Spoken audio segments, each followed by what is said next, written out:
Bienvenue sur Métal, Maniaques, un balado d'horreur Québec où je, sous-signé Christophe G, m'entretiens avec des métalleux tripeux d'horreur.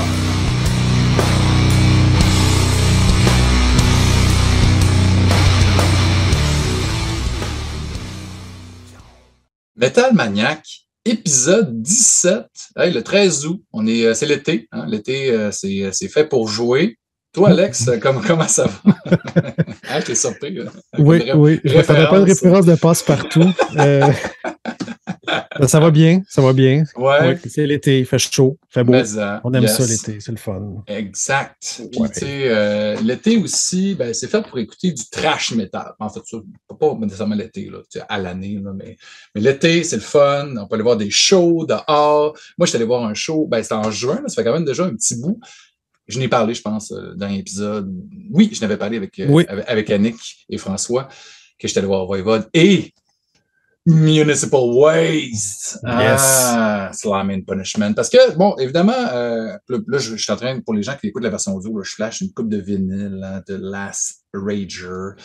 T'sais, Municipal Waste, là, c'est des rigolos.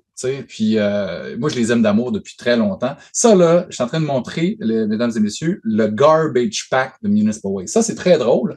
C'était limité à 500 copies. OK? C'est dans le temps de Fatal Feast. Ils ont sorti un genre de petit... ça ressemble à un cartable. Là, c'est pas carré. Mais dedans, il y a plein de belles choses. Donc, c'est drôle, là, ça n'a aucun rapport, là, mais j'ai le goût de vous montrer quand même. Un vinyle avec 2 chansons, avec le beau logo de Municipal Waste. Il y a des autocollants, OK, qui disent de recycler, puis c'est vraiment sympathique. Puis le truc le plus ridicule qu'il n'y a pas, il y a un sac de poubelle Municipal Waste avec le logo dedans. Parce que, tu sais, c'est des rigolos là, jusque du début à la fin, ça donne là, dans leurs vidéoclips, dans leurs albums, les shows, c'est la folie, c'est le cirque, puis c'était tellement le fun de pouvoir revoir Ryan Waits, que j'ai pu rencontrer à quelques reprises dans le passé, sympathique.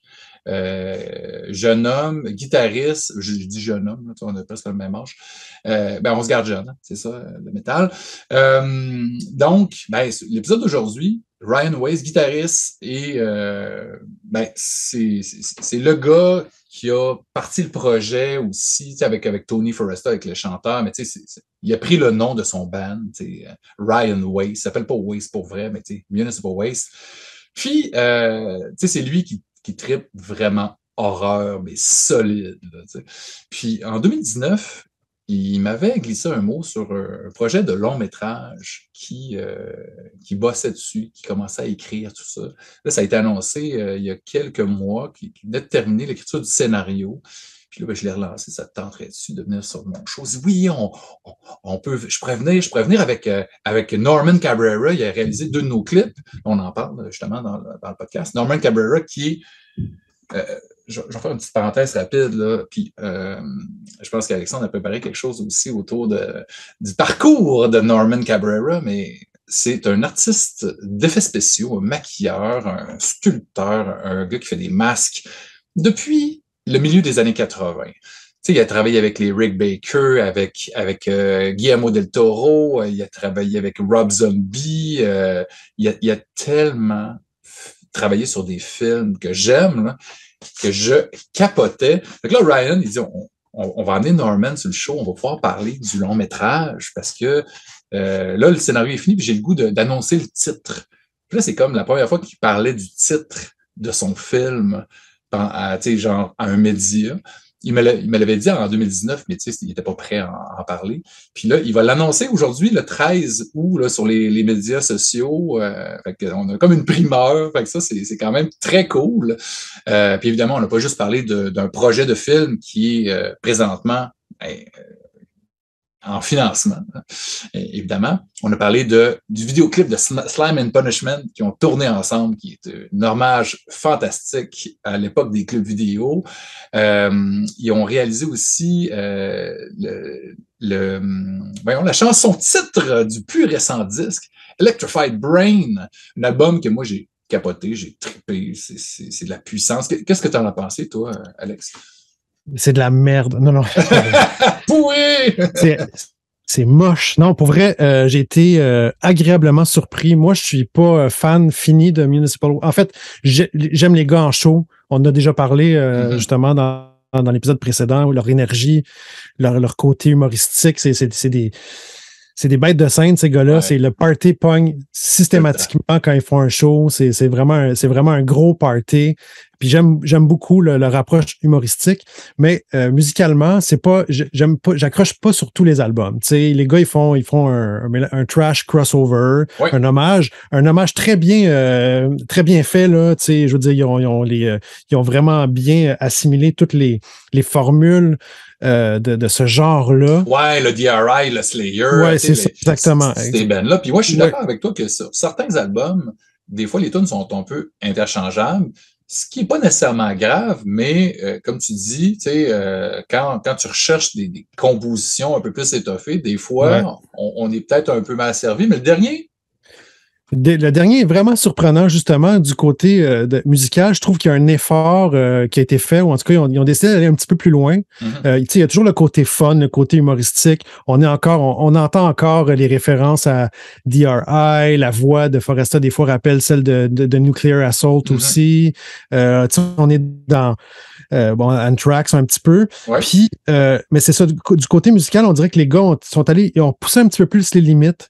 Puis on le voit, il y a des changements, il y a des surprises, il y a des solos qui sont plus évolués aussi. Ouais. D'ailleurs, la deuxième tune d'Immortalizer, on sent l'hommage à Metallica. Là, il y a comme un solo quasiment à mettre, puis une finale qui rappelle un petit peu l'univers de Ride the Lightning. Fait qu'il y a plein de petits clins d'œil comme ça à gauche, à droite. Même puis, Scorpion, à un moment donné. Oui, ben là, il y a en fait, c'est vraiment une citation d'une tune de Scorpions. Là, c'est vraiment un bout qu'ils ont repris pour faire un petit coup. Une finale, puis, mais c'est comique, puis ça marche. Oui. Donc, cet album-là, Electrified Brains, est vraiment le fun et vraiment surprenant. C'est pas mal un de leurs meilleurs, je trouve. Ils se sont vraiment surpassés. Puis le clip dont tu parlais tout à l'heure est vraiment le fun aussi. Encore une fois, comme le clip Slime and Punishment, on est beaucoup dans les références, les clins d'œil au cinéma. Très appuyé, mais c'est le fun. Tu sais. Oui, c'est vraiment cool. Puis c'est ça, la collaboration avec Norman Cabrera est vraiment intéressante. Donc, si tu permets, je ferai, j'ai comme préparé une sélection de films sur lesquels Cabrera a travaillé. Puis, en plus, moi, je ne sais même pas qu'est-ce que tu as sélectionné. Je ne sais pas. Il y en a tellement. Il a travaillé sur beaucoup de films. Tu l'as dit tantôt, il a commencé sa carrière dans les années 80. Il a collaboré avec plein de grands noms. Il a travaillé sur plein de films vraiment intéressants. Il a fait des films, il a travaillé sur des films plus sérieux. Puis là, ce que j'essaie de retirer un peu, c'est un amalgame de ce qu'il a fait qui représente le côté justement fun, le côté hommage, le côté tour de montagne russe, le côté party, le côté le fun de l'univers du cinéma fantastique, horreur, un petit peu science-fiction, puis qui touche aussi un petit peu au métal, pas partout, pas dans tous les cas, mais quand même un petit peu. Fait que le premier film que j'ai, puis j'y vais en ordre décroissant. Fait que je parle d'un des plus récents, qui est Malignant de James Wan. Que j'ai pas vu d'ailleurs. Ah, il faut voir. Ouais, parce que c'est un hommage au Gialli. Oui. Il y a vraiment le tueur, le personnage du tueur est vraiment une référence, un clin d'œil, un hommage très, très précis à Argento, même dans les couleurs, dans l'éclairage. Puis c'est en même temps James Wan, qui pour moi est un réalisateur qui fait des hit and miss. Fait que il y a des films pour moi que j'adore, puis il y a ces films qui sont plus ordinaires. Moi, ils me font aucun effet, ou en tout cas, que je déteste en même certains de ces films. Mais je suis complètement d'accord, tu sais, comme Dead Silence. Là. Ben tu vois, ça, c'est un film que moi, j'aime. Faudrait que je le revoie, mais ça aussi, c'est un hommage au Gialli, au cinéma d'horreur italien. Tu sais, vraiment, on avait comme du Profondo Rosso là-dedans. Oui. Mais Malignant, le scénario, en fait, fait ni queue ni tête, là, mais c'est pas grave. Mais c'est pas grave, c'est vraiment un prétexte pour des scènes d'horreur vraiment le fun, un suspense le fun, puis un rythme vraiment, vraiment cool. Fait que, OK, je vais le mettre dans ma liste. Oui, lui a travaillé sur ce film-là. plus récemment, donc Malignant, c'est 2021. On recule de quelques années, on s'en va en... Là, j'avais pas ce film-là, je le possède pas, mais les autres, j'ai des copies avec moi. Fait que pour ceux qui suivent la version audio, je présente des pochettes. Pour ceux, si vous voulez voir les pochettes pour savoir de quoi il en retourne, vous suivez notre épisode sur YouTube. Donc, deuxième choix, c'est Attack the Block. Oui! Cornish. Adoré. Produit par... 2011, qui est produit par le gars de Edgar Wright. Edgar Wright, le Shaun of the Dead. La trilogie Cornetto, je sais pas quoi. Ouais. Bref, ce film-là, Attack the Block, est un film de science-fiction qui se passe dans le South London. Donc, c'est le ghetto avec une gang de jeunes, des jeunes poteux, qui ont affaire à une invasion de créatures extraterrestres. Donc, Cabrera a travaillé sur les effets visuels, maquillage peut-être, mais peut-être plus effets visuels sur ce film-là, qui est... très cool. Très cool, puis qui sans se passer, c'est pas un film qui se passe dans les années 80, mais il y a multiples références, l'atmosphère, les éclairages qui rappellent un peu Spielberg, le côté jeune, comme Jam Blend, un petit peu, puis donc ça c'était avant Stranger Things. On avait un peu cet esprit-là, avec un côté un petit peu plus thug, un petit peu plus dur, à la dure, parce que c'est un coin pauvre avec des jeunes qui arrivent à survivre dans leur ghetto. C'est vraiment un film divertissant, cool. C'était une belle surprise à l'époque. Donc, c'est un film de 2011. Puis aussi, tu as, comment il s'appelle, l'acteur principal? C'est Boyega, son nom de famille. John, c'est ça? Oui, John Boyega qui incarne Finn dans les Star Wars. Dans les Star Wars, exactement. Puis il était plus jeune à l'époque. Puis les créatures, moi, me faisaient penser un peu à des Critters. Critters, un petit côté même de Ghostbusters, voyons, les cerbères, pas les cerbères, mais les espèces de chiens là, de l'enfer. Il y a un petit côté dans leur façon de... C'est vrai. Il y avait un petit côté comme ça aussi, mais Critters, Gremlins, tout ça est un petit peu là-dedans. Me semble, dans mon souvenir, j'ai vu, je pense, rien qu'une fois, mais me semble que c'est pas très violent non plus. C'est presque un film d'horreur familial. Presque. C'est sûr que oui, parce qu'il y a un côté humoristique aussi, un côté léger. Puis c'est pas trop terrifiant. Là. Non, c'est pas gore, c'est pas... Je pourrais quasiment le faire écouter à ma fille de 8 ans. Presque. Quasiment Gremlins un peu. Oui, mais il y a un petit côté un petit peu plus sérieux, un petit peu plus inquiétant, un petit peu plus... OK, je vais attendre un peu. C'est moins slapstick, disons, que Gremlins dans une certaine mesure. Donc, d'ailleurs, il y a une suite qui est en préparation. Ah oui, pour vrai? Attack the Block 2 qui s'en vient, toujours avec Joe Cornish à la réalisation, puis l'acteur principal, John Boyega, qui va être... tu m'as donné le goût de le réécouter. De le revisionner. Je le garde pas loin. Je pense que je vais me le retaper aussi. Ça fait un petit bout que je l'ai vu. C'était passé à Fantasia. Oui. Ça a fait un beau buzz. Ouais, ça a bien fonctionné. C'était un crowd pleaser, comme on dit en bon français.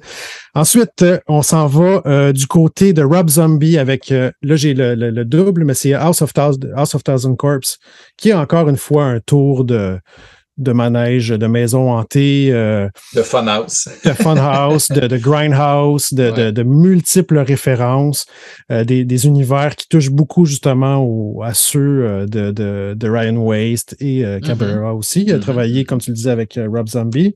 Puis le côté métal de Zombie, le côté crade, le côté gore, tout ça. C'est vraiment un truc le fun sur lequel il a travaillé aussi. Puis justement, dans l'entrevue, petite parenthèse, Norman me surpris parce que je ne savais pas qu'il avait travaillé sur les shows, le stage, puis les props, puis tout ce qui est Rob Zombie et même dans son ancien band, White Zombie, apportait là, dans des 18 pieds.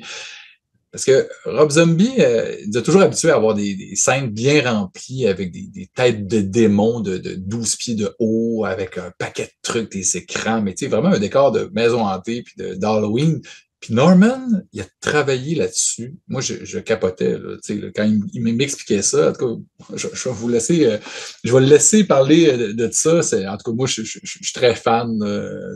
J'ai été très fan de White Zombie, donc j'étais très content d'avoir ces infos-là. Puis je sais que House of the Thousand Corps, c'est pas un film qui fait l'unanimité auprès des fans d'horreur. Moi, je le prends comme un exercice de style. C'est un gars, qui a beaucoup de qui a beaucoup de références, qui tripe beaucoup sur cet univers-là. Puis je pense qu'il voulait faire un melting pot de plein de choses qu'il aimait. Mm-hmm. Ça tire un petit peu dans tous les sens, mais je pense que si on le prend comme un vidéoclip, c'est un vidéoclip de 90 minutes, c'est ça. Mais il y a des affaires vraiment cool dans son film. Il y a visuellement, il est magnifique. Là. Vraiment des trucs très, très le fun. J'arrive au quatrième choix, qui est un film de 1994 qui s'appelle Brain Scan. Oh, ça fait longtemps que j'ai pas revu ça. Moi, je dois avouer que j'adore ce film, qui est un petit peu cheesy. Oui, avec les effets spéciaux CGI de l'époque. Oui, mais il y avait quand même du maquillage pour justement le personnage qu'on voit sur la pochette. C'est quoi son nom, là? Trickster. C'est ça. Donc, c'est avec Edward Furlong qu'on a vu dans Terminator 2, qui est un jeune qui joue à un jeu vidéo dans lequel il y a des meurtres qui se produisent et il serait le meurtrier. En fait, il y a comme toute une enquête autour de ça. Ce film-là a été tourné à Montréal. C'est une coproduction États-Unis, Canada. C'est un film réalisé par John Flynn qui a fait des films avec Stallone, des films plus d'action, thriller, tout ça. La trame sonore aussi était très cool. La trame sonore est très cool. Il y a justement du White Zombie, du Primus, du Bottle Surfers, du Pitch Shifter. Fait qu'il y avait comme tout l'univers des années 90, une espèce de musique métal alternatif, métal un petit peu grunge. En tout cas, moi, j'adore ce film, puis j'ai toujours rêvé d'avoir la chambre qu'il avait, le gars, là, dans son grenier. Là. Il y avait une super grande chambre avec des gros speakers, plein de musique, plein d'affaires. Sa console de jeux vidéo. C'était vraiment cool. Moi, je trouvais ça cool à l'époque. Je le trouve encore cool. Je sais que c'est cheesy, j'adore ce film. Un autre, pour finir, Gremlins 2, film de 1990, qui est la suite du Gremlins, qui n'a pas la même approche, mais qui selon moi, est une suite vraiment le fun. L'espèce de, justement, il parodie un peu les suites. Il s'auto-parodie un petit peu Joe Dante dans ce film-là. Il y a plein de c'est un délire, il y a plein de clins d'œil, plein de trucs là-dedans. C'est vraiment fou. Fait que là, tu sais, il a quand même travaillé sur des trucs vraiment cool dans Cabrera. Puis en tout cas, tous ces films-là, je trouve que ça touche un petit peu à des choses qui relèvent du côté, comme je le disais tantôt, du côté fun, du côté belle sélection, côté clin d'œil, tout ça, et de multiples références. Ouais. Puis juste avant de clore, je pense une dernière suggestion avant de finir, mais absolument. Je vais faire une petite énumération de films sur lesquels il a travaillé. C'est complètement fou. Tu sais, moi, en me préparant pour l'entrevue, là, j'ai fait la liste, j'ai presque tous les films sur lesquels il a travaillé. Tu sais, c'est hallucinant. Oui, vraiment. Pendant l'entrevue, on a pu un peu parler de Summer School, un film, tu sais, de fin 80, 87. Oui, 87. Dans les premiers sur lesquels il a travaillé, mais qui a des séquences horrifiques complètement délirantes.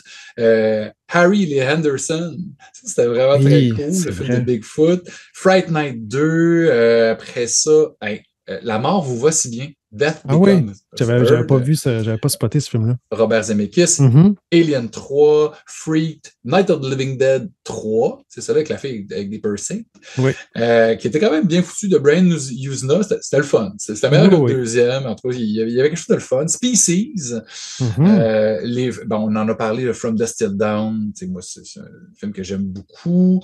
Les Hellboy, les 3 Hellboy, les 2 de Del Toro, puis le plus récent aussi. Il y a beaucoup d'effets pratiques. Drag Me to Hell de Raimi, Annabelle de James Wan encore, Walking Dead, le dernier Ghostbusters, c'est complètement fou. Sa feuille de route, là, en tout cas, moi, ça me fait halluciné. Puis, tu avais un disque que tu as beaucoup écouté ces temps-ci, que tu voulais Ouais, me ben parler? je voulais juste faire une petite recommandation, un petit coup de cœur. Musical, ben oui. Musical, ben oui, parce qu'il faut qu'on parle de métal aussi. Ouais. C'est le nouvel album de Belphégor qui s'intitule The Devils, qui est vraiment, comment dire, c'est un parfait mélange de black et de death. Puis les gars, c'est un band qui existe depuis 30 ans. Je pense que c'est leur. J'ai Ils viennent noté d'où, ça hein? quelque part. Sont-tu polonais ou Autrichiens. autrichiens? OK. C'est des Autrichiens. En fait, c'est un duo qui est à la base du groupe. Puis souvent, ben, ont des musiciens invités sur leurs albums qui ne sont pas vraiment des membres officiels du band. OK. C'est leur 12e album, Quand même, hein. si je ne me trompe pas. The Devils, qui commence d'ailleurs, je crois. J'ai essayé de trouver, j'ai pas vu l'info, mais il me semble que c'est un extrait de L'Exorciste. OK. Ça donne le ton un petit peu. Ce qui est vraiment intéressant aussi, c'est que dans leur mélange de death et de black, cette fois-ci, ils ont intégré des chœurs, des voix chantées comme des chœurs masculins. Ça apporte un petit côté encore plus dark, un petit côté vraiment en même temps solennel, mais en même temps sombre, même un côté cinématographique. Puis moi, je suis pas un fan fini de Belphégor. Il y a des albums que j'aime, d'autres qui me laissent assez indifférent. Fait que je les suis pas je les suis pas, comment dire, De façon assidûment. assidue, ouais. Oui. Mais celui-là, belle surprise, belle évolution aussi, un petit peu comme ce que je disais par rapport à Municipal Waste. Ils vont un petit peu plus loin dans la recherche. Des fois, c'est un peu plus mélodique. Des fois, c'est un petit peu plus moins condensé, un petit peu plus, ça respire un peu plus, mais c'est vraiment, ça reste tout aussi élevé que ce qu'ils ont fait avant. C'est un peu plus mature, là, les gars, bon, ils ont à peu près notre âge, j'imagine, ou peut-être même un petit peu plus vieux, là, ils sont, souvent au début, ils jouaient beaucoup sur le côté sexe, satanique, puis tout ça. Là, ils sont un petit peu, bon, c'est encore, avec le titre de Devils, on est beaucoup dans le satanisme, tout ça, mais c'est vraiment un très bon disque, 36 minutes de défonce. C'est assez élevé, hein? C'est dans le tapis, leur affaire. Oui, mais c'est ça, justement, le côté des chœurs, le côté de petites mélodies à la guitare qu'on n'entendait pas tant que ça, en tout cas, un peu plus pas nuancé. de ce que je connais, un petit peu plus nuancé, oui. Un petit peu plus varié aussi, plus varié que ce qu'il proposait, mais ça reste quand même très, très élevé. Des fois, là, on ressent un petit peu côté Morbid Angel, des fois un côté plus black, la Behemoth. Fait que c'est dans ces eaux-là. C'est vraiment un très, très bon disque. Fait que je vous le recommande.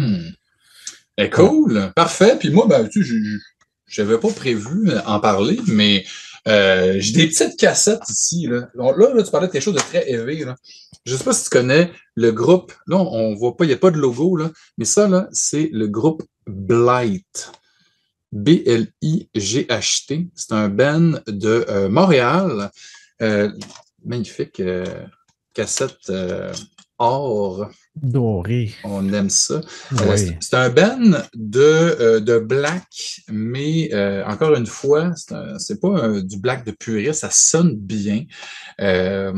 C'est assez varié dans le son. Il y a des moments plus contemplatifs, il y a des moments plus lourds. J'ai pas encore beaucoup écouté, mais vraiment, c'est un grower. Là, à toutes les fois, là, je découvre des nouveaux trucs. Puis évidemment, sur cassette, ça sonne pas à son plein potentiel, là, mais ils ont un Bandcamp, vous irez voir ça. Est-ce que c'est leur premier album? Ils ont des mini-albums avant ça. Ils ont pas été très, très prolifiques, en fait. Puis dans les prochains mois, Gab 357, c'est son nom, le chanteur, va être nos invités. Hein? Je t'apprends ça, Alex. Il a communiqué avec moi. Il a été chanteur dans Iron Dissonance pendant longtemps. Un des bands de la scène, si on peut appeler ça Métal, du début des années 2000, qui ont quand même beaucoup, beaucoup tourné. Puis Blight, c'est vraiment, vraiment... en tout cas, c'est surprenant. Moi, je suis moins black metal dans la vie en général parce que le côté, l'esthétique... poisseux. On met le micro dans le fond de la pièce, puis on veut que ça sonne caverneux. Non, c'est pas pour moi. Ça. Moi, je veux que ça sonne un album. Tu sais. Fait que, en tout cas, c'est très cool, belle découverte.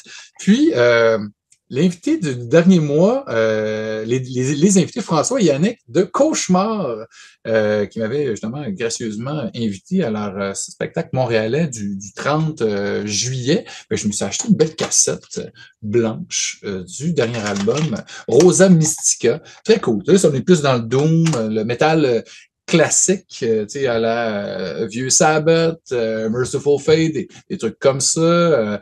Donc, très fun. Ça, c'est plus relaxant, mettons. Tu sais, c'est plus bluesy. Accessible. Oui. Mais, ben, merci, Alex. Hein, toujours, merci à toi. Toujours un plaisir. Là, c'est le fun. T'as parlé un peu plus de cinéma. Moi, j'ai trouvé ça une belle pour sélection. Changer un peu. Ben oui, ben oui. Puis, ben on vous laisse, messieurs, dames, en compagnie de Ryan Waste et Norman Cabrera.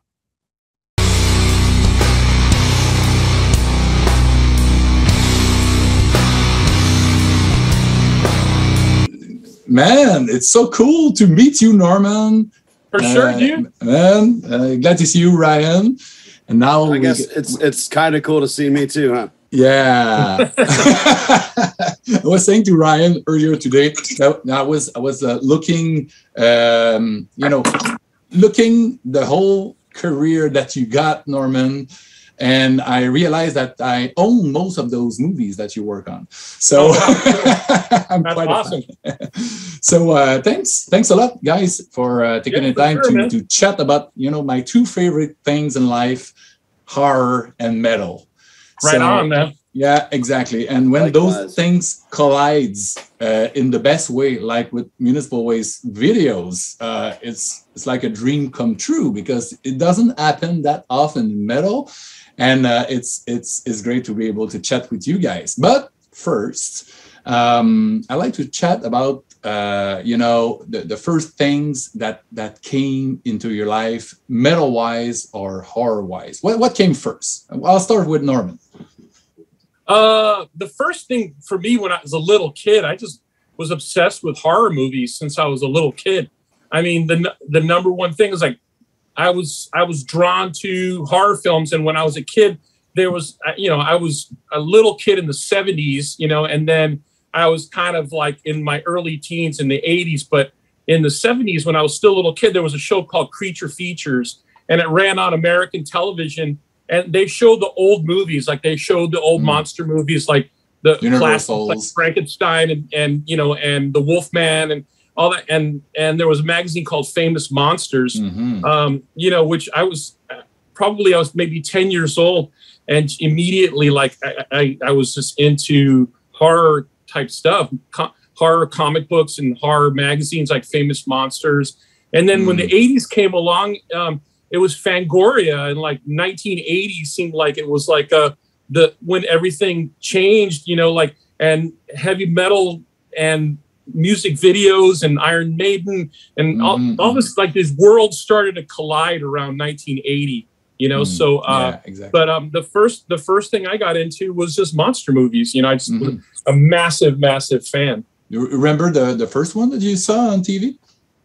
Yeah, I mean, I saw one of the earliest ones I saw was The Hunchback of Notre Dame with Charles Laughton, which isn't really a horror movie, but the makeup in it is so real that it actually freaked me out. I saw it when I was like 8 years old. So, and I just it struck a chord in me. I needed to figure out how this magic was done.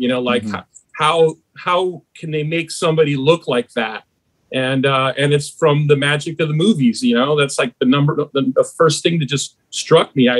It was, when you're a little kid, you're scared of stuff at first, it's like, not, and then because you're scared, you're also fascinated by it. So it draws you to it, Exactly. And that's kind of what happened with me, like first you're terrified, you can't go to sleep, and then you're like, wow, I really like this. This is awesome, And so, how do they do that? And you got your hands on the Forrest Ackerman magazine, and they show, they have a lot of pictures, and now you understand. Oh, there's magic. The people go behind that, and it's pretty amazing. Exactly. And I guess for Ryan, because Ryan's a little bit younger than you, we're almost the same age. I'm turning 45 now. So Ryan, what came first, metal or horror?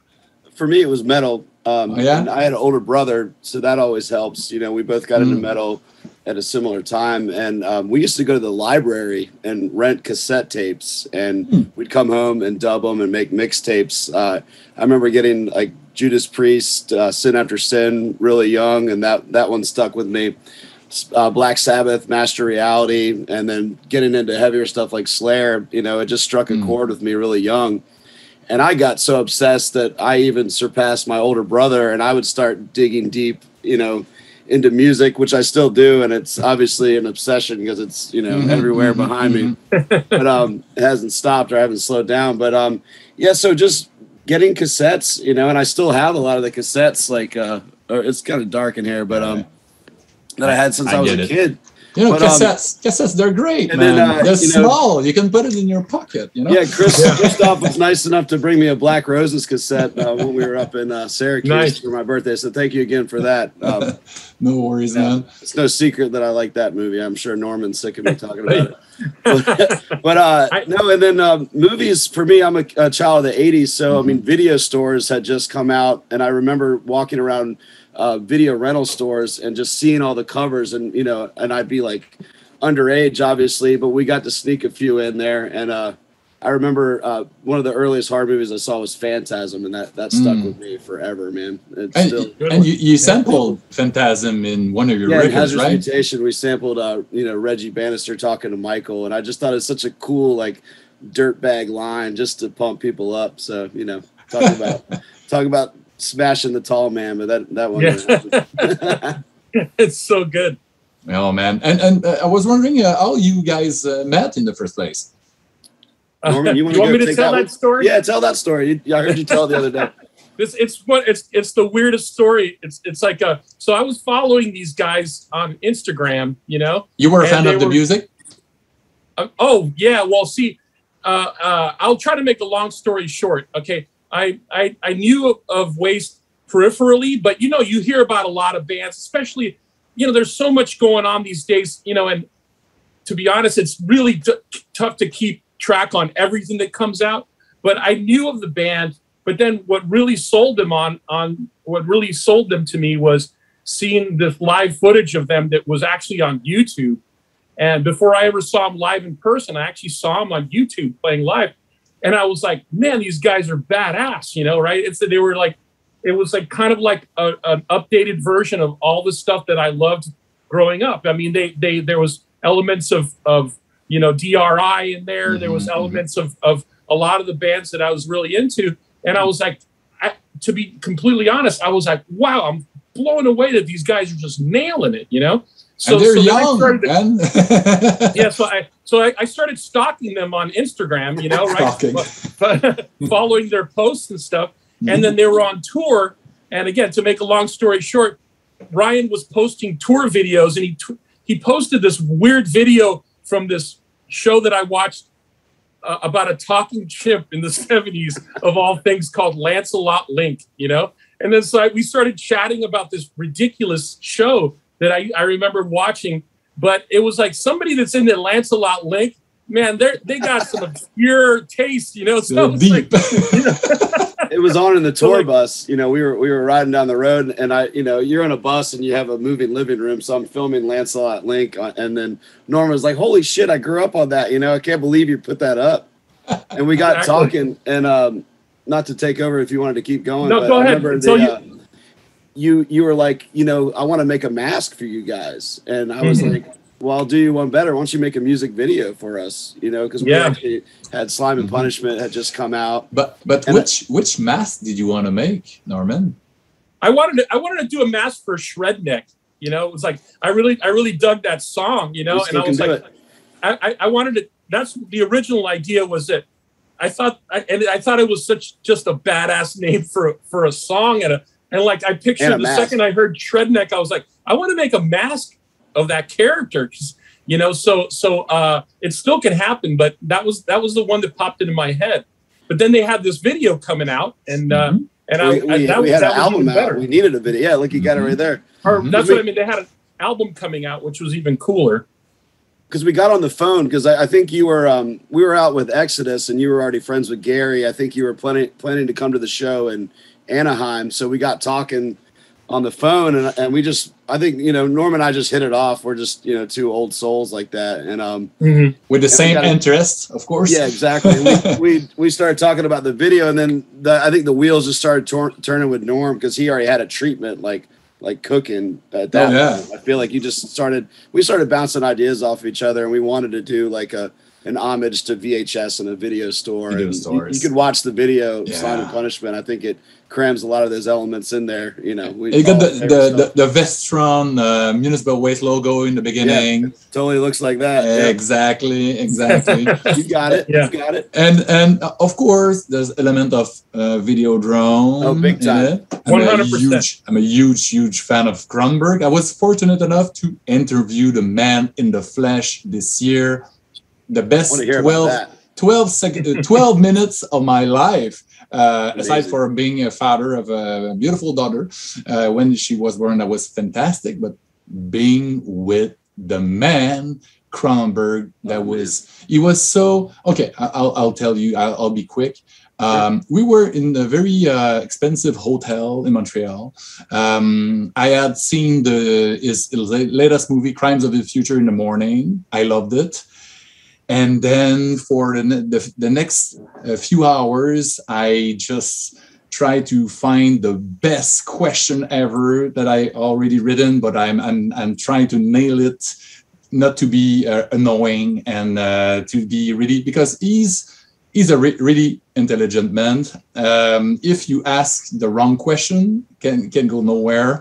I heard interviews, I listened to podcasts and stuff. So I was really kind of nervous because he's one of my, favorite director ever. He's Canadian. I'm Canadian too. So, of course. And then I got to sit down with the man. He was tired. He came back. He just came back a few days before from Cannes, and he was the night before in Toronto for the Canadian premiere. So he was really tired, and he was really, really low energy, sipping a tea. So I'm really an active guy. I'm really enthusiastic. So I had to really try to slow my heartbeats to be at the same level as him. And it worked. And I think my questions weren't too silly. And I had my 10 minutes that I had initially extended to 12. And then I added a few minutes to sign stuff and take a picture with the man. So that was pretty intense. But, to go back to Slime and Punishment, I think you guys did a great homage in a way to that. And of course to those demons. Lamberto Bava. I'm a big fan of Italian cinema. So you guys, and it's a kind of a wet dream for VHS lovers. It's a video club, and there's so many great creatures in it, and it's man. Tell me about the filming of that.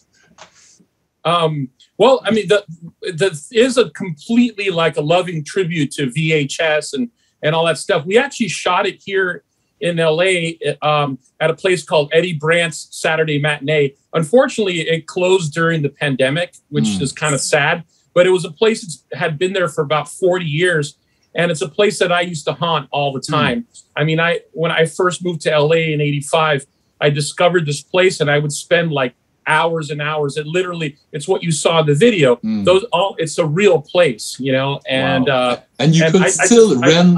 I had a membership before I met Norman. I had a membership there because I used to date a girl in LA, and I would she'd be at work, and I would go out to that video store. It's the craziest thing. It's like the last one standing out there.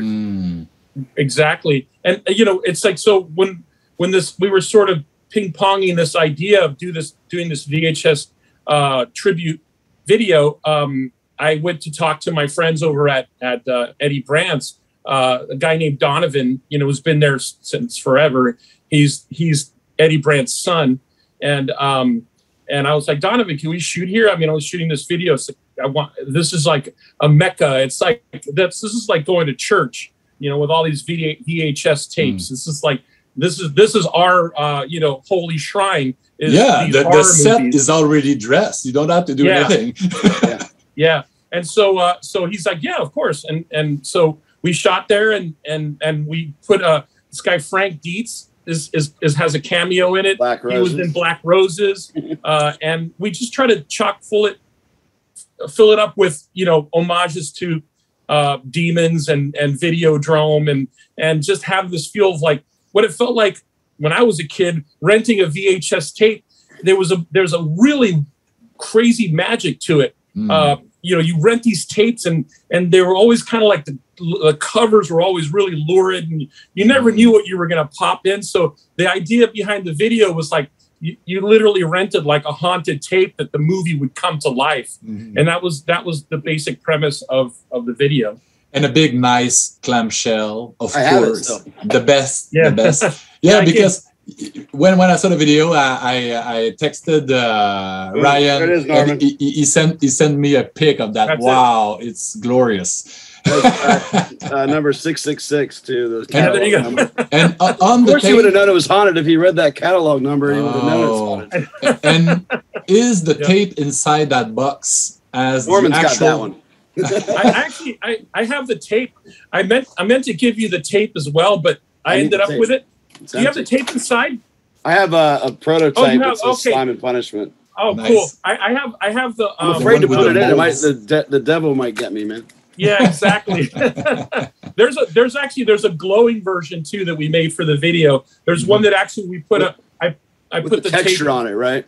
Yeah, and it has like bubbles on it, like kind of like the Cronenberg Videodrome idea where the tape is coming to life. That was one of the such coolest a blast things to do. It was like and Ryan and I bonded about on this video, and it led to all this other cool stuff. So the TV, wanted to mention the TV pulsing that effect that you made. That blew me away. I mean, the simplest thing like that was just so cool. Like on the way that you did that. We did the like that rubber screen, thing, like the same idea that they did in stuff, and the guy gets sucked in through the screen. The whole premise, as I said, was to make it like this loving tribute to that world, and expanding on all the stuff that we love, because it's all about bringing that stuff to life and keeping it alive.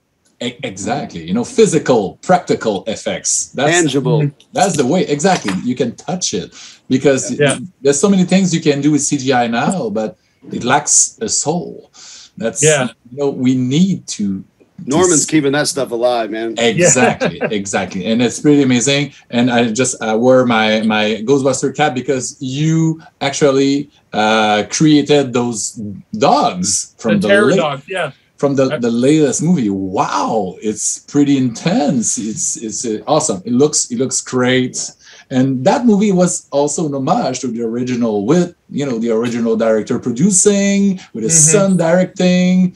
Was so well done. It's crazy. All those years after, they find a way to do a sequel, which is kind of a reboot in a way, and everything works almost. Except those marshmallows. I wasn't a fan of the small ones.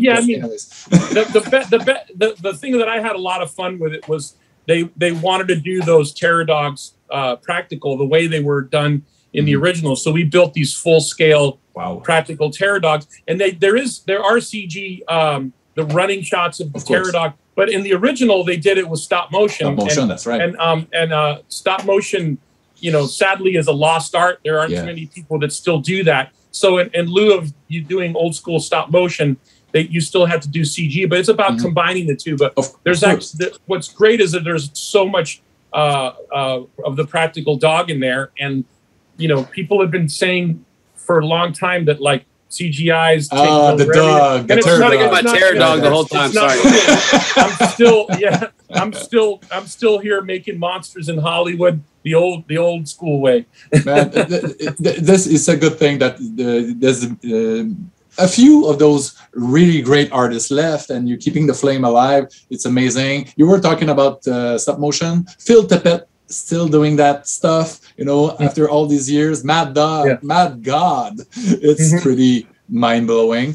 But going back to Municipal Waste, and then that meeting of the great minds led you to do the Electrified Brain video, which is also a no-brainer, as it is a mind-blowing video. It's great. It's fun.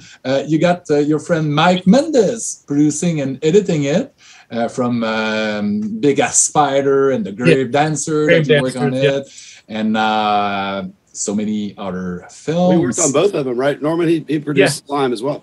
Nice. Yeah, Mike Mendez produced the first one as well. He produced Slime and Punishment, and edited that as well. Yeah, he's a good buddy. Yeah, he's a really excellent dude.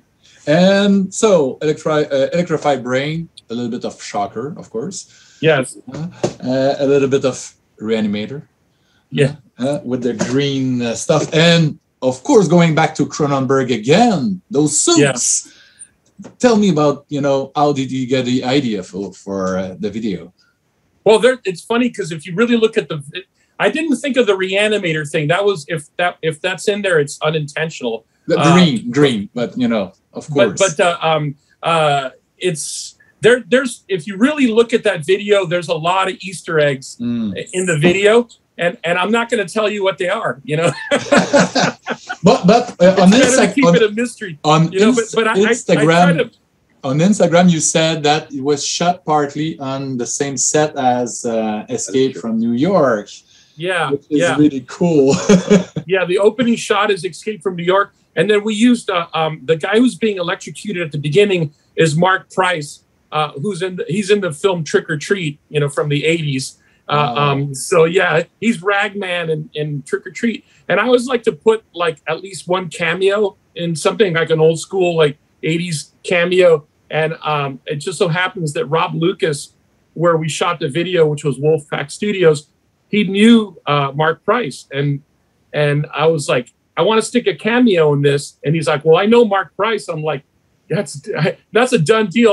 All I have to do is tell Ryan, hey, we can get Mark Price. And Ryan's going to be like, of course, man. We're big Family Ties fans over here. That's what. Yeah, there you go. It's the Family Ties too. No, I mean, obviously, huge Trick or Treat fans, and I mean, people probably didn't realize that was him. So it's hanging up right behind me. So just the best. Yeah, classic. So I mean, of course, we wanted Mark. I mean, he was super happy to do it, right? I mean, he was like a energetic dude. He's still like out there doing the horror conventions and stuff. And he's doing stand-up comedy now. Yeah, he does. He makes his living doing stand-up comedy. Like he tours around doing comedy clubs and stuff like that. And great guy. He came in. We shot that sequence, which was sort of the preamble, to the video. And it was such a treat to have him there. And he was a total pro. He's like a real actor. Like where you give him direction, he knows exactly what you're looking for. It was just an absolute pleasure working with him. I mean, it was a real treat. We're all fans of the Trick or Treat film, and like we just wanted to put somebody in there of that caliber, and it's one of those things like it was just symbiotic. It just happened, and it was like really super cool. That's one of the fun things when stuff like that just comes together. It's really, really awesome. And you got to give a second shout out to Rob Lucas for housing that thing at Wolfpack. I mean, we wouldn't be able to do that without that whole facility. I mean, yeah, exactly. Rob Lucas is a guy I've known for a long time, and he's a massive metal fan. And I was talking to him about stuff, and we were working on a Mike Mendez movie actually a couple weeks before we started doing this. And I was looking for a facility to shoot the video, and I was thinking about like an old medical hospital or like some abandoned place like out in inland, LA. And then he's like, "Well, shoot it at my place at Wolfpack." and we built the whole stage, and it was just like us there all night, cranking, UFO and Iron Maiden all night, Nice. and just jamming and building that set. And I don't think people realize Norman put in like 6 weeks pre-production into that music video. Wow. I don't think anyone does that much work before a music video. For a video, exactly. Especially nowadays. It's crazy. Commending Norman big time for that one, man. And that's dedication. Everything was built from scratch. All the props, all the stuff that the doctor has, and all that stuff. I really like. I wanted to pull out all the stops for this video. Because I really believe in waste. I think these guys are really doing some, they're doing the business, man. They're doing it right, and I just felt like I was ready to, if somebody gave me the opportunity to do something like this, and this was the ideal situation with a band that I love, I was just gonna explode, because with this whole business with the pandemic and all this stuff, and there was so much like going on and all this stuff, and I was like, finally, here's a chance to do something really creative, and I'm just gonna pull out all the stops, and I called on friends that are big names in the industry to come just help me out for a couple days to do this video, because it's something that I just wanted to be like, I felt like we were all just had this bottled up energy, and it was like, it's going to come out like a pressure cooker, like kablam. And that's what the video is, really. And I'm sure you only had a small budget to do that video, but it didn't show at all. It looks like $1 million. Well, that's one of the things that I told. Tricky tried to pull.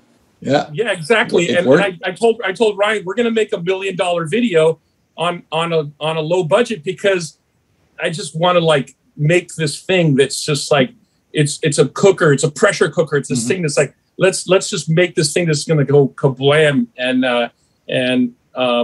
also it came together. Yeah, and it's a step up from the previous one, which was, I guess, a little bit easier to do with the set being the video store that it was already. It's never easy, man. It never that easy. Of course. Norman almost died. Norman turned green. Oh, yeah. There's a green theme in the video, but he wasn't sleeping, and he was partying. And we had a waste show out in L.A., and he's like, I don't think I can make it, man. I go, well, we're not going to play if you don't show up, man. I mean, this is the celebration after doing that video. And like, he almost died of dehydration.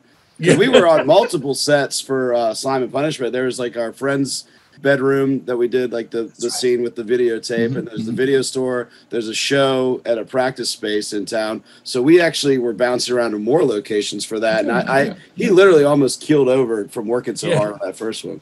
It seems easy, but it's a tremendous amount of work, no matter what you do with this stuff, it's way more work. People wouldn't even have the slightest idea how much work actually goes into doing this kind of stuff, because there's a tremendous amount of prep.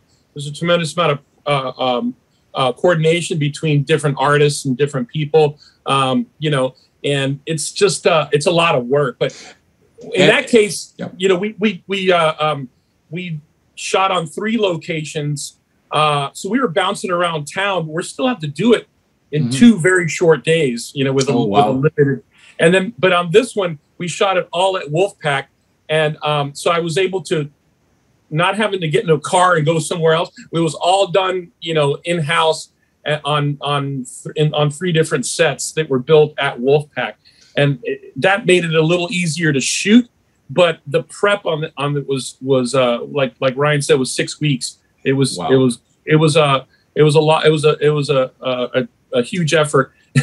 and what Ryan just said is true. Like when we did the first video, I had been working my ass off just to finish that thing. And I love the fact that I texted Ryan and I said, Ryan, I don't know if I could make it to your show. It was about a 40-minute drive from where I was. I'm like, I'm dead. And I love the fact that he said, if you don't come down here, we're not going to go on stage. and believe it or not, that really made me feel great, man. I was like, you know what? Fuck, man. I am going to get my ass down there, you know, come hell or high water, you know. The next day I was like, my skin was turning green, but.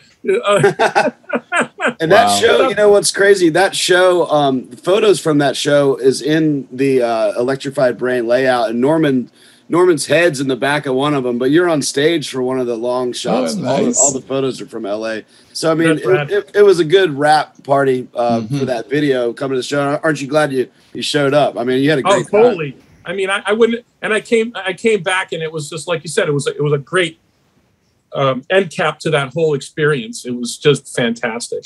But have you directed prior to that video? Because you're a SFX artist. You've been that for like almost 40 years now.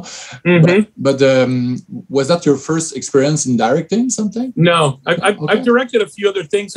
The most notable thing that I directed was I did a music video for a band called the Ghastly Ones, which is like a surf, you know, like horror surf band.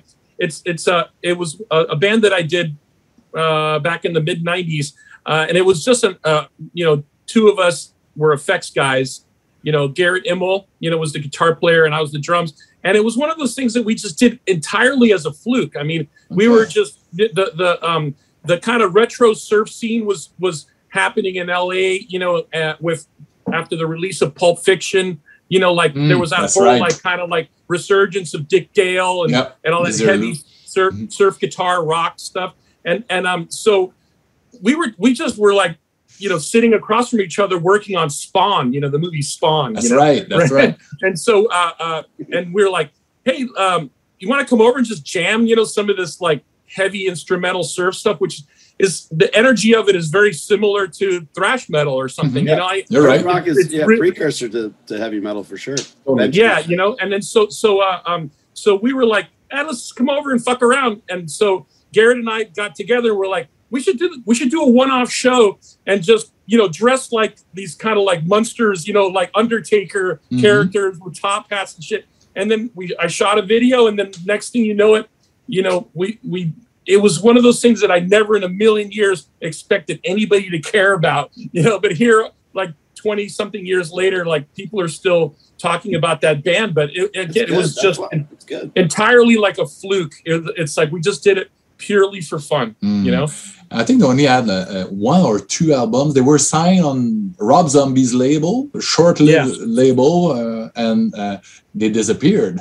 But that was great. I didn't know you directed a video for them. I know you. Well, he was the drummer too. I don't think he even mentioned that. He's in the band. It's crazy. Yeah. I'm the drummer, and I directed the video, and I built Rob Zombie's stage because I've done a lot of music video work before this. I've done Danzig. Work for Danzig. I've done stuff for White Zombie. Then I did stuff for Rob Zombie. I built the stage for the Hellbilly Deluxe tour. I did work for the Ramones and a lot of stuff. So it was just one of those things that like I was doing stuff, building stuff for Rob for White Zombie, and he came to our first show. It's like because we were working together, of course. And then he's like, hey, you guys should put out a record. I'm like, what? And so like he just offered us to put out a record and like a 45, you know, like on vinyl, you know.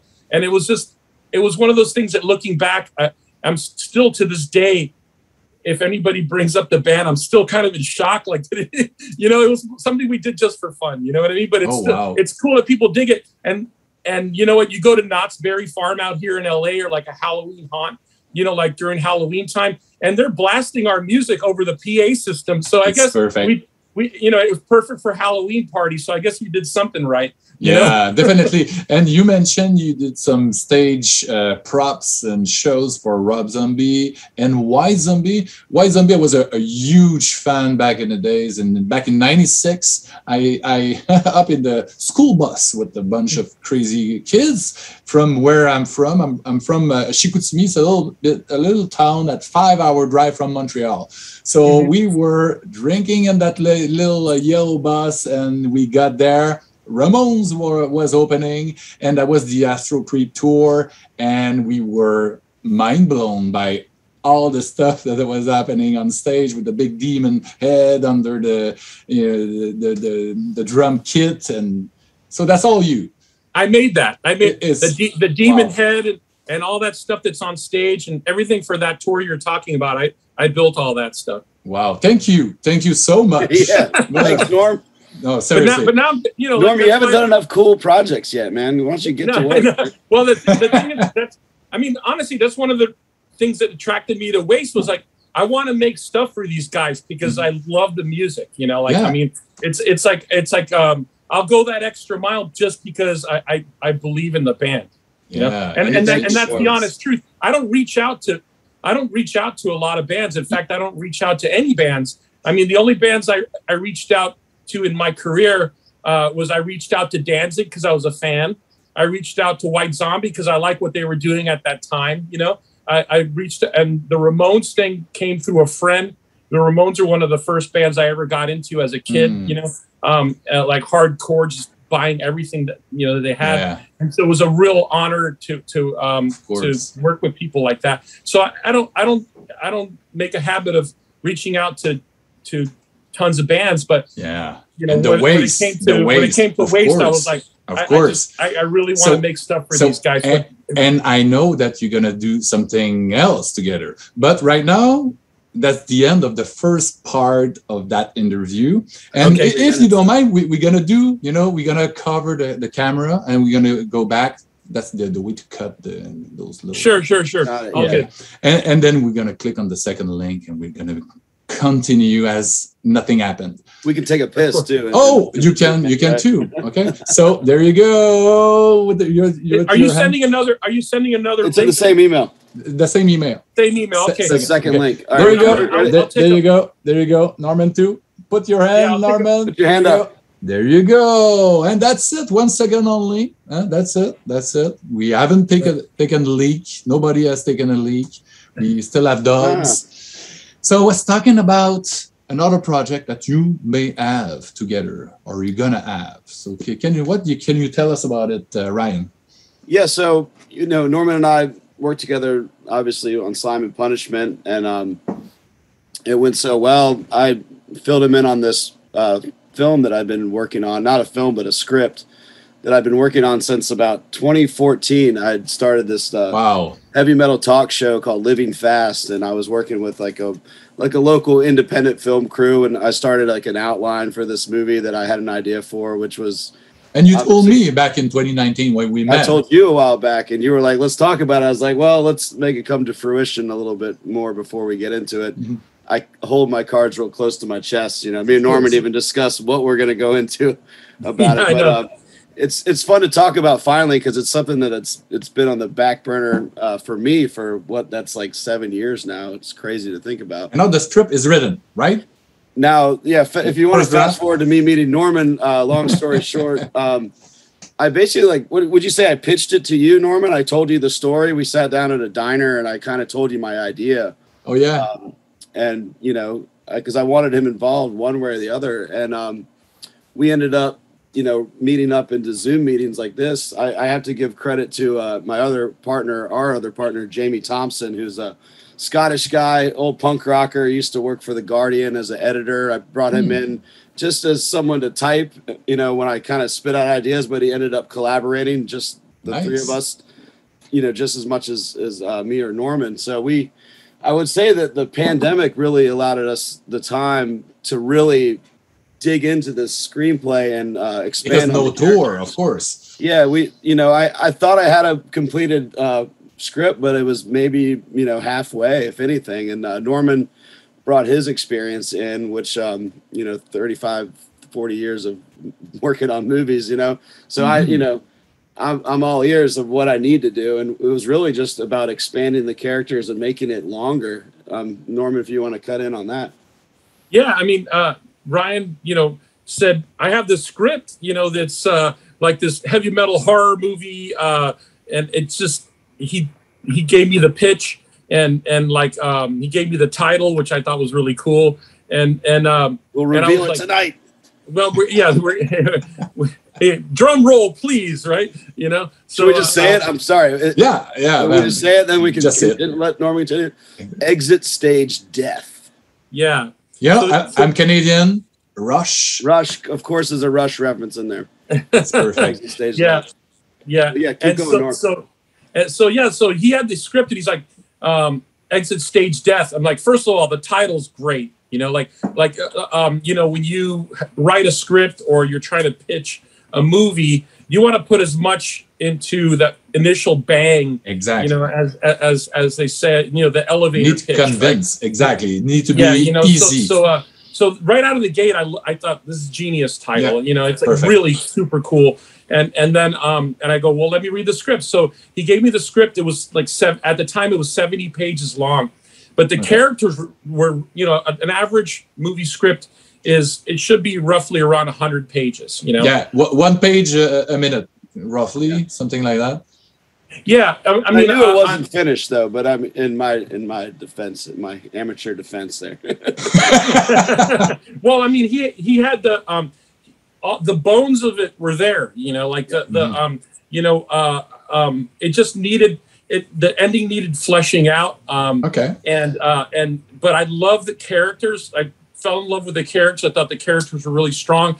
It felt like it captured this mood of like what it's like to be a kid and into the stuff that we're into and like this burgeoning band wanting to make it, but then they get put into the situation that's with an unscrupulous manager, but then it turns out to be very supernatural. You know, you know, and that's kind of like I don't want to say much more than that unless Ryan wants to say more, but it's in a nutshell, it's the story of a young struggling band who gets introduced to a manager, but it turns out to be completely different than what you'd expect, and it's sort of like a metaphor for what it's like to get involved in the music industry, but in a supernatural horror way.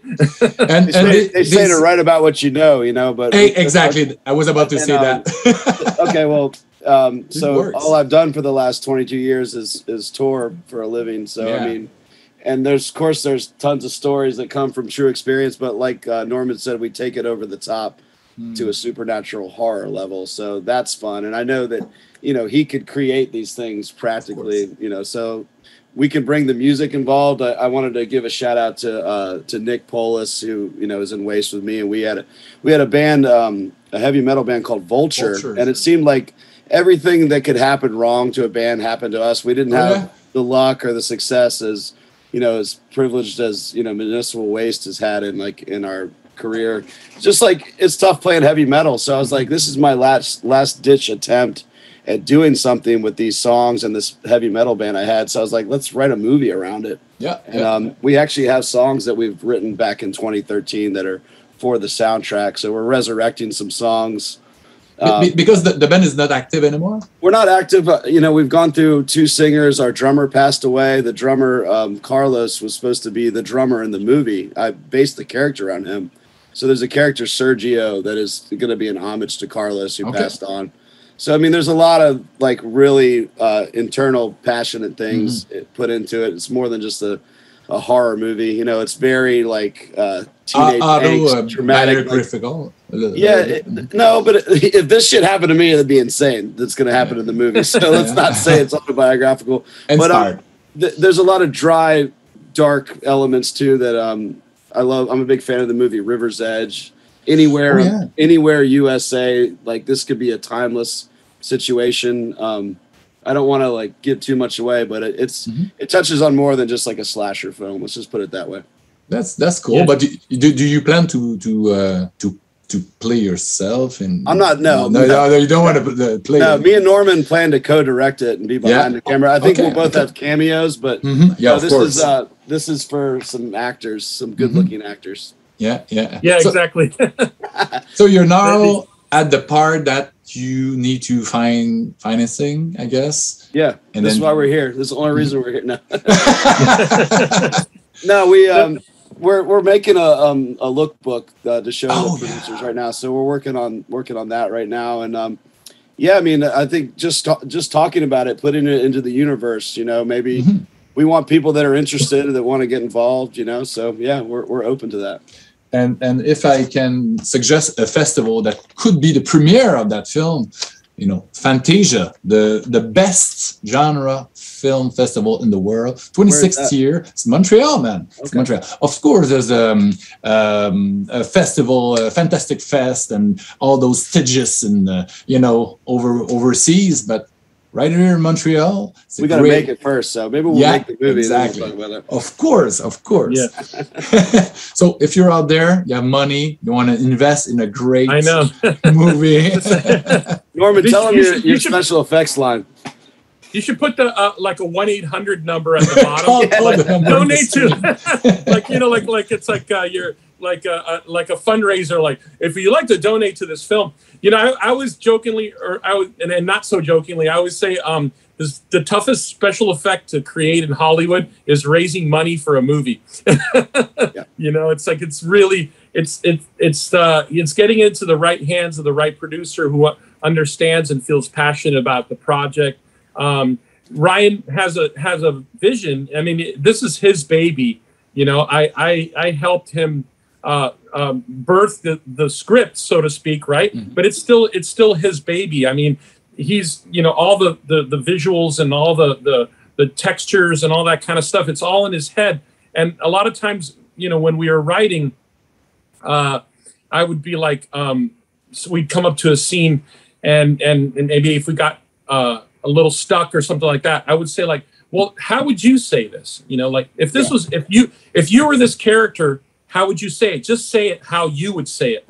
And then that really brings a natural, you know, of verisimilitude, you know, is the word, to reality. And because I love these characters in the script, I wanted to see this thing really fleshed out. And really, you know, it's a really fun movie in the way I saw it, and Ryan has his own take on it, but I wanted it to feel like the movies that I grew up with. There were rock and roll, heavy metal or punk rock films like Suburbia, Repo Man, you know, Rock and Roll High School. You know, like I want the film to have that kind of feel where it's not a run of the mill horror slasher thing. It has some heart to it. It has some texture. Definitely. The characters have depth and you care about them, because ultimately all this flash and all this stuff is really cool, but what it all comes down to is really good characters. And I thought what Ryan laid on those pages were really great characters, and they just. I wanted to be a part of fleshing them out and helping them come to life.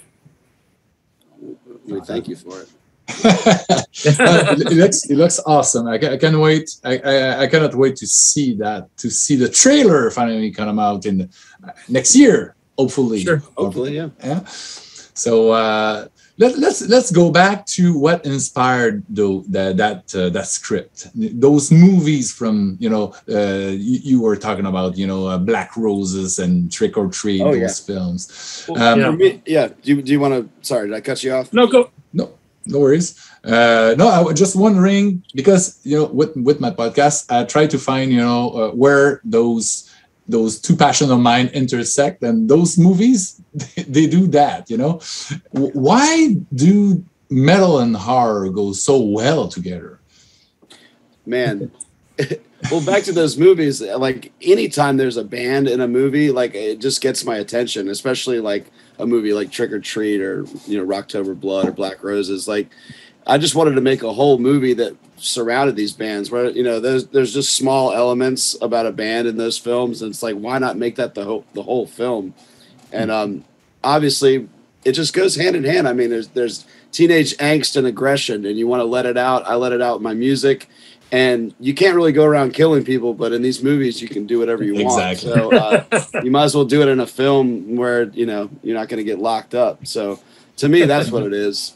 It's acting out these vicious, you know, ruthless songs, but in a because I mean, I always think, like, even Waste songs are short horror stories. You know, we create our own mythology, whether it's lyrically, and it just, you know, it goes hand in hand. And I mean, why not make a whole movie around it?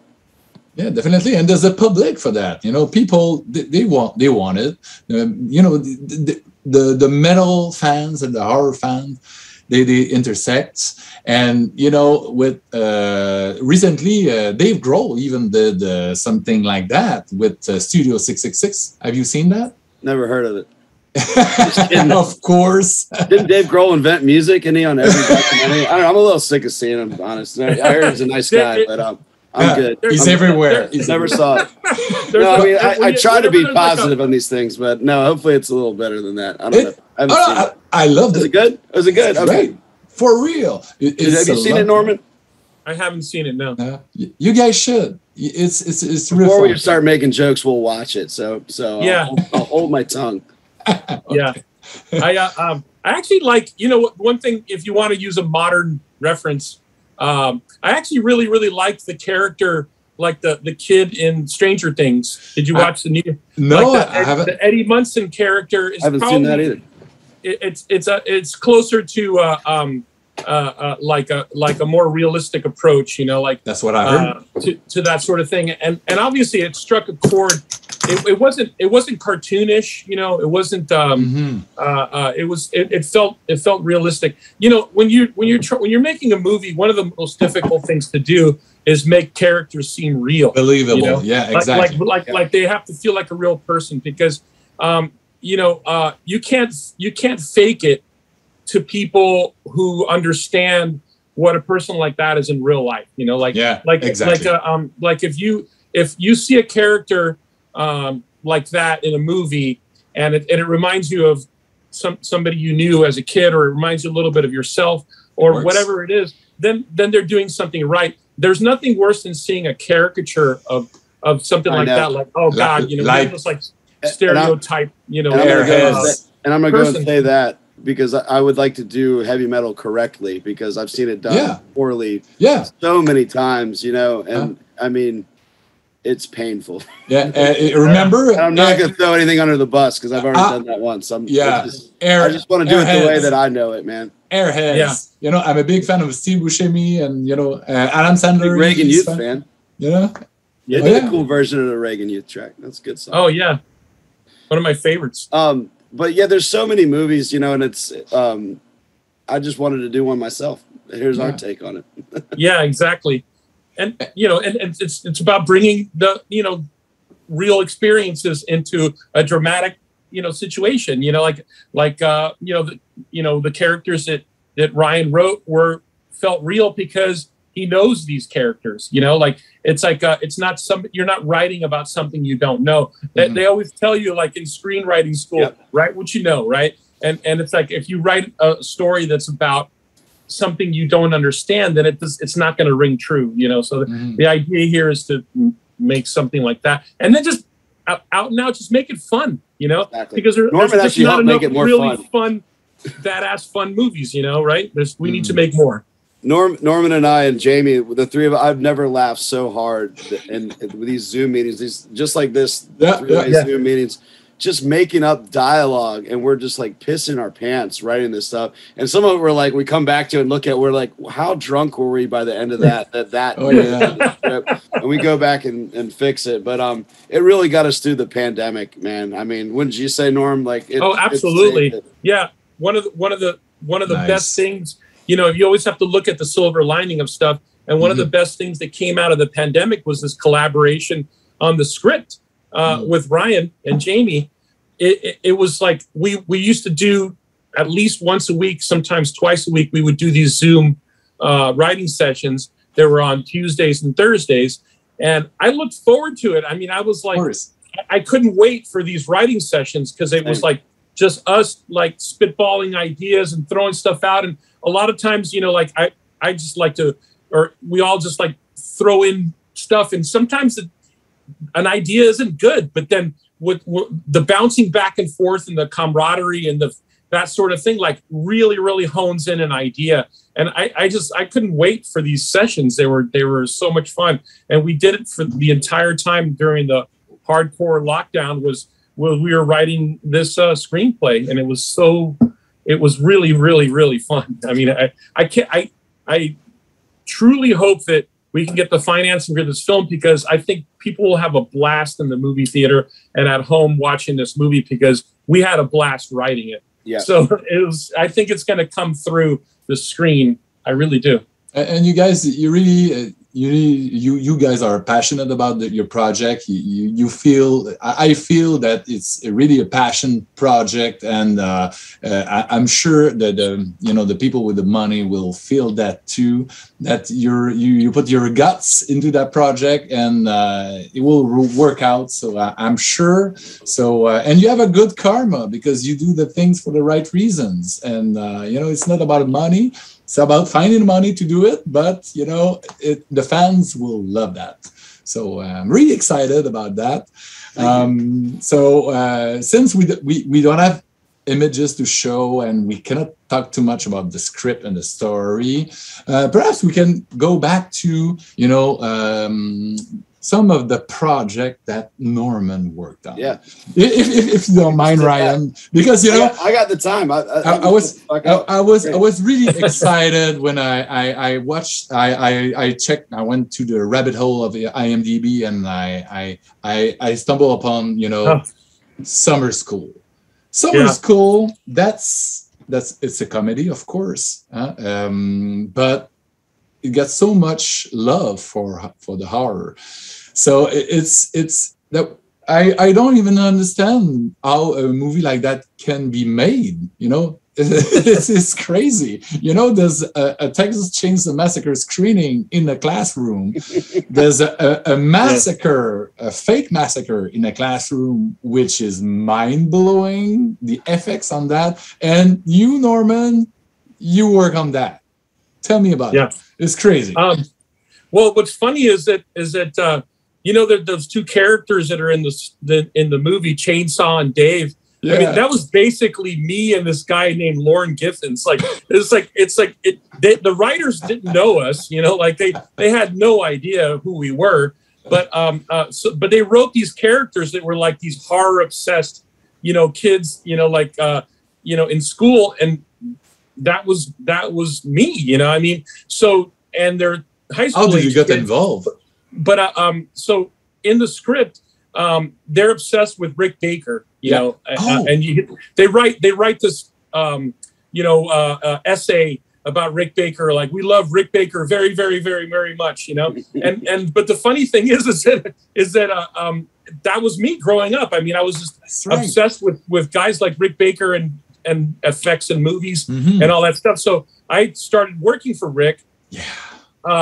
And he got that movie, and it was a Paramount movie. It was a big movie, directed by Carl Reiner. And The Princess Bride, right? They came to Rick and they're like, well, Rick, we have this thing, these two characters in this movie that are obsessed with effects, and they write this essay about you and all that stuff. I mean, just on a fluke, they asked him if he would do it. And he goes, well, I don't think that it would be right for me to do this, but, to pay an homage to myself. But he told the production, I literally have these two guys that work for me that are Chainsaw and Dave, wow. Right? I mean, so the other dude got an old buddy of mine. He left the business a long time ago, but his name's Lauren Giffens. So me and Lauren Giffens created the effects for Chainsaw and Dave. But we were like the real life Chainsaw and Dave. So they actually, the production even hired us to go to the set and dress the kids' room with posters and masks and all that stuff. And it's all stuff that I just had. I was 22 years old at the time. I had only been living in LA for a couple of years, and I was still, one of Rick Baker's apprentices, so to speak, and I was working as part of his crew, and so it was pretty awesome that I was barely out of my teens myself. I was 22 years old, and then they're sending us to set to dress these kids' rooms and then do all the blood and gore effects and everything. And it was pretty amazing. I got to tell you, it was really cool. You had fun. And I love that movie has become like this cult favorite for like, the kids like us, we're kind of the weirdos in school, Exactly. So hey, I own a copy. I got a copy. There you go. it has a lot of heart. The movie has a lot of heart. And I think they portrayed those characters really well. I thought they portrayed Chainsaw Dave extremely well. So if you watch the movie in Chainsaw's room, all those masks on the walls, those are my masks that I made when I was a teenager in South Florida. So and that massacre, fake massacre scene, how much was in the script? Did they give you free reign to do whatever you want with the eyeball and stuff? No, they asked us to come up with all that stuff. Oh yeah, that's it. It was literally like in the script. It was something like Chainsaw and Dave freak out the teacher with the substitute teacher with the gore effects. I mean, it was literally that simple, And then so Rick was like, just make a bunch of stuff, and it was all done very quickly. I mean, I think we did. Oh, yeah? We built all that stuff in a couple of weeks. I mean, it was done really fast, but it was a lot of fun. It looks so great. It's so funny, the strip male stripper. he got his eye, he ate his eye, and Shawnee Smith, her name. Shawnee Smith, yeah, and she's in it.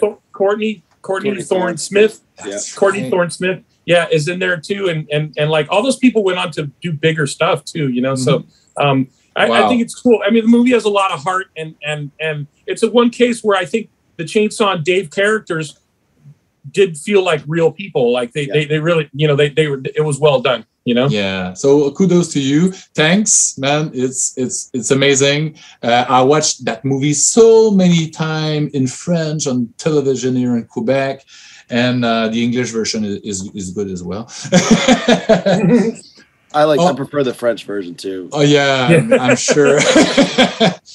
Of course, Joe Dante's Gremlins too, man. So, what can you tell me about the effects you did for that movie?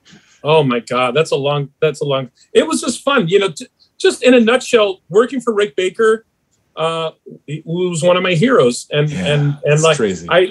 He apprenticed me, like I was still a teenager when I contacted him, and he took a chance with me, being just a teenage kid from South Florida who wanted to make monster masks in his living room. Or his bedroom rather, and he took a chance, and he had done that with other younger people too, like kind of bringing them in to work on stuff, and most of his crew were my age, and in the 80s there was this whole Fangoria thing with the uprising of this SFX special people. Effect makeup. That's right, and heavy metal, like videos, and Ozzy, the Bark at the Moon, and Dio's The Last in Line, and all that stuff, and all this stuff is just part of the world of growing up at that time, and I feel fortunate that I rode the wave, so to speak. I don't know how else to say it, of that era of cool shit being on MTV, and I remember when the Number of the Beast video played, on premiered, and I remember when the Ozzy's, Bark the Moon video, which Greg Canham had done, and all that stuff was a tremendous inspiration to me. And I took that inspiration and I put it into these videos that I did for Municipal Waste, because music videos at the time, people don't realize that MTV in the early 80s actually did play cool stuff. There was good. Now it's hard to believe, but back in those days, even like through the 90s and into the late 90s, even they had Headbangers Ball. They had 120 Minutes was cutting edge music, and then but early on, they debuted all this cool shit. It's the first time I saw. It's hard to put into the context of today that because you can get a hold of anything you want today, exactly. Right? But at the time, to see an Iron Maiden video, or to see like a Judas Priest on playing the US Festival or something like patient. That in '82, I was like, I was in a little tiny town where we didn't get shit, and so this was like the bridge to like this cool world of all kinds of stuff, because there just wasn't easy access to that stuff. Yeah. So to sum it up, and I won't get specific about working on Gremlins 2 because that's it's a okay. whole other thing. It's okay. But just to tie it into what we're talking about is that getting a chance to take all that stuff and be inspired by MTV cool videos that they showed and Ozzy and Dio and all that stuff is like it all plays into what I'm doing right now, you know, and right now is the most important thing because we want to make new stuff. Yeah, you know, that's exactly. Cool, the future. Exactly. So, but I could ramble on all the movies that you made and that would be amazing. But of course, I want to ask Ryan, do you remember the first time you saw a movie that Norman did effects for? It's funny because I'll talk about movies and after Becky's like, yeah, I worked on that. Like, you know, like Fright Night. You did Fright Night 2, right? So you worked on that. Like, crazy. You know, here's a good one. I'm not going to say the first one I saw, but I know Norman has a good story about this, so he can jump in. But we were watching like From Dusk Till Dawn in a bar, and of course Norman's like, well, you know, I worked on that. He's like, actually, I'm in that movie too. And then I had to fast forward or rewind. I can't remember. I had the bar rewind to the scene. But tell that real quick, the scene that you did in From Dusk Till Dawn. I'm a huge fan. Yeah, I mean, Dusk Till Dawn. I get the honor of being killed by Cheech from Cheech and Chong. Oh, nice. Yeah, it's like you know. When we were on the set, we got to play. There was this titty twister scene, you know, where like there's a bunch of bikers get killed, and then a bunch of people turn into vampires and shit. I got to be play a cameo as one of the bikers, you know, and I get stabbed by Tom Savini, you know, which is cool. And then I come back to life, and actually, let me back up a second. First, I get killed by Cheech. So there's a shot in the movie where Cheech bites into my neck, and then he turns to the camera and he says this line, which is a very Cheech type line. He says, "Let me tell you about something. I suck." You know. Yeah, sorry, keep going. No, but that was so. I got killed by Cheech and turned into a vampire, and then I get staked by Tom Savini in that. And it's in there. So. But I have the answer to your question now because I realized the first movie that I did see. Man. Yeah, you got it right there. But Tom Savini. The first time I saw Norman in a movie, I didn't realize it was him. And this is another one of those stories where he's like, yeah, that was me. Wishmaster. Oh, Jack the Ripper. Yeah. Norman is Jack the Ripper in Wishmaster. There's that huge slaughter scene where it's mostly like effects guys in that doing like you did. You know, I'll let you take over and talk about it too, but that's like the eeriest part of that movie. I think it's one of them. So yeah, you see the picture on the wall. Next thing you know, the Rippers come to life. Yeah, they go into this like weird museum, and then there's this painting of like a Jack the Ripper guy, you know, and then the person pops out of the painting. And that was me in this kind of Jack the Ripper type thing with a top hat. And I put rings around my eyes like Lon Chaney Sr., like to make my eyes look all, you know, like super bloodshot and open. And but yeah, I mean, a lot of that was directed by this guy, Bob Kurtzman, who was one of the owners of PNB. And a lot of effects guys that I worked with on that film have cameos in that, and in Dusk Till Dawn, my buddy Wayne Toth's in Dusk Till Dawn, and a lot of times we just end up doing cameos and stuff, you know, so just because like, hey, you know, like somebody needs their you're there or whatever, and we're there, you know, like do it on me, you know, so. You know, wow. But you know, it looks like it's a lot of fun to work on those movies, and as you said, it's a lot of work as well because there's so many steps to do those effects, and it takes, you know, months, sometimes molds and sketches and, you know, the sculpts, and you know, it's amazing that you guys get to do you know, that magic that we as fans can enjoy through the magic of filmmaking. So thanks for taking the time tonight to chat about of course. your career and those projects, metal projects that I'm a huge fan of. You know, Municipal Waste forever. I'm going to be there in September, Ryan, Montreal, with At the Gates. It's going to be a fun night.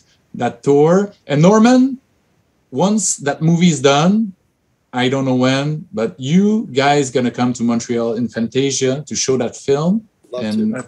Gonna party. I hope so. Yeah, I know. That'd be great. So I wish you. Back from Cannes, you know, when we get back to Cannes, Cannes, of course. Exactly. Like Cronenberg.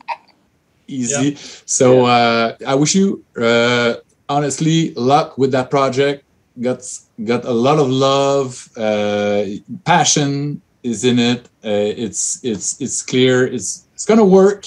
So kudos, and we'll talk about the movie when it's gonna be shot. And Sounds great. Cool, Thank man. you so much for having us.